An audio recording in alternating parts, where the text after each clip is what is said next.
All right, I wanted to show a video of a Summit Alex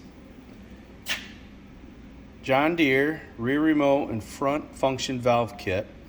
It's for a 3025E, 32E, 38E with loaders 300E and 300E MSL. The instructions that are in here are extremely vague. They jump all around. They're not, I want to say, proportioned as far as the hoses. You can identify them, but you really got to do a lot of, I guess I'll call it decoding to get this to work. I looked all over YouTube and the internet trying to find any decent installation instructions with videos for a 3025E, and I could not find one. My 3025E is a 2022. I had a 2018, and that had the gas tank in the front, in the hood, right by the engine. This 3025E has a gas tank in the rear. So I've already got this installed, so I'm not going to show a step-by-step installation video, but there's 4 main line hoses. You've got an A and a B main line hose that you snake it down where you can.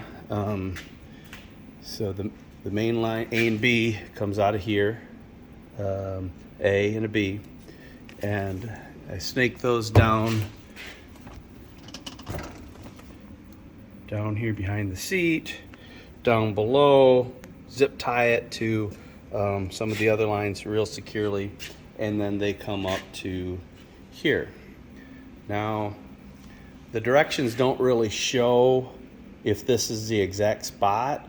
This seems like it works fairly well. So those 2 hoses, A and B, that come out here with the 90s, get snaked down around. They come up to this here, which they call a bulkhead.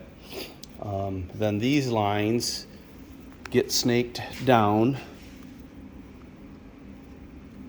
along the arm of the loader, and the directions say to put this on the right hand side of the tractor, these ports. Now, I guess it depends on which way you're looking at it, which side is right. I did try them on the right side, or I guess you could call it the passenger side of the loader bucket. I had way too much hose sticking up. You can see I've got some sticking up right now. So what I did is I started with the front, put this connection in. You've got these large hose clamps that clamps the bracket down. The bracket's got a little contour to contour around the tube of your loader bucket. And then it's got these 90s that connects. And the instructions are okay when it comes to telling you what fitting goes in what spot. So that worked pretty well. So you got a male and a female coupler here. And then, of course, I just bought a Storm 48-inch grapple, rake grapple. Not a root grapple. The rake grapple is shorter. I have just picked up a log with it after I got this installed, so seems to have a ton of power to it. The Storm has grease zerks. It looks like the pretty heavy duty metal. I bought this from a company, CTS Equipment in Greenville. A guy named Nate. Really cool guy. Just opened the business about a year ago. Prices were good. Nice clean shop, and answered the phone when I called. So he treated me well on this. And decent price, very competitive from other stuff I saw on the internet as well. So pricing was good, and plus he's got a lot of knowledge on the product. So those A and B lines come up and they connect here. So you see this is hose A, and then hose B. And then you've got hose A to hose A, and then hose B to hose B, and those all go down and connect to these ports. Now, The other thing, the instructions tell you to hook this electric valve to line up. I don't know if you can see it or not, but there is a letter on here. I can't really see this one. No, I can't see it. Might be on the inside. But anyways, they tell you to line up these letters. Oh, here it is. This one's got a T, BTA, and the other one's got, so I don't know, I can't remember what the instructions say. But anyways, they don't line up. You just got to get these 4 bolts in the right spot, and they need to be on there properly. So they're very confusing. 2 plugs I did on the top. Then these bottom lines here is what hooks up to your PTO. You've got a P for pressure and a T for tank. So there you can see the T, there you can see the P. So those get snaked down. I have the Power Beyond kit already installed. Normally this hose right here with this 90 would have plugged right into here where it says P. So if I wanted to disconnect my third function, I take this piece off here, this one here. Okay, that's the P. Excuse me, that's the T, that's the return line. And then this is the pressure. So this is a 48-inch hose, this is a 36-inch hose. And you can see here, oh, I can't really see it very well, but that's a 30-66. So you've got your 2 lines for the power in. These are the 2 ports going out to the rear third function. I don't have anything yet hooked up to it. Again, once you get the basic knowledge down, it's actually a pretty simple setup, but the instructions are horrible. I'm not sure if this system that I bought was made for a newer model with the tank, the gas tank in the back here. This is the gas tank. I think with the gas tank in the front, this would be lower on the roll bar, mounted down lower, which would give you a little bit more hose. But here's the problem. It's really, really short on the wiring harness to go to the knob. So I've got to figure something out with this. I've emailed the company, Summit Hydraulics, to see if they have a wiring harness that'll go in between here for me, so I can get it down underneath and secure it out of the way.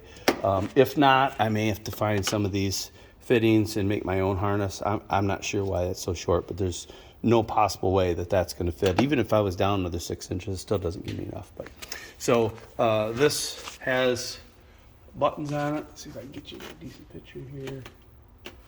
Yeah, I can't get a good video, but there's buttons for to control the electronics, which is these valves here, these black valves. So when I first hooked it up, I didn't like the buttons configuration, so they were like diagonal. Up, open was top right and close was bottom left. So I just swapped these cables around until I got the configuration on the thumb controller. So right now I've got the top ones is for the front, and then the bottom ones would be for the rear. So if I get a power top link.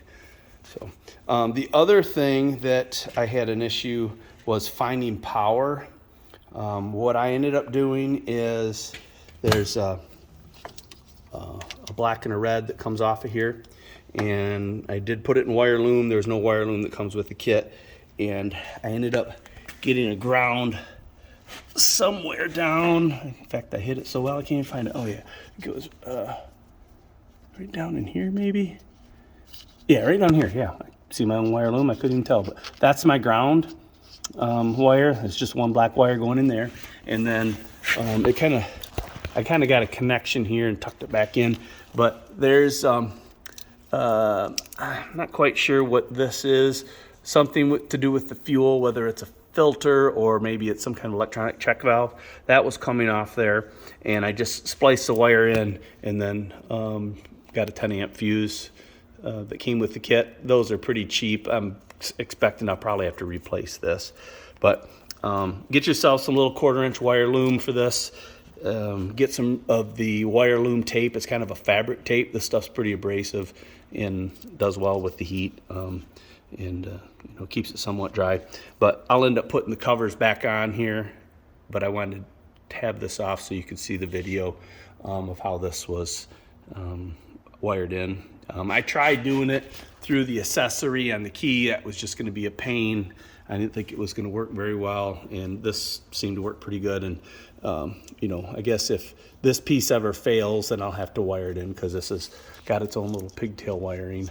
So I'll have to rewire this if this ever fails. But anyhow, the Summit hydraulics electronics are through this 10 amp. I don't think you'd blow the fuse very often. So the hoses going down, I ran it down through the arm and down underneath, and I zip tied the heck out of it to keep it away from the brakes, and they're the hydraulic forward and backward.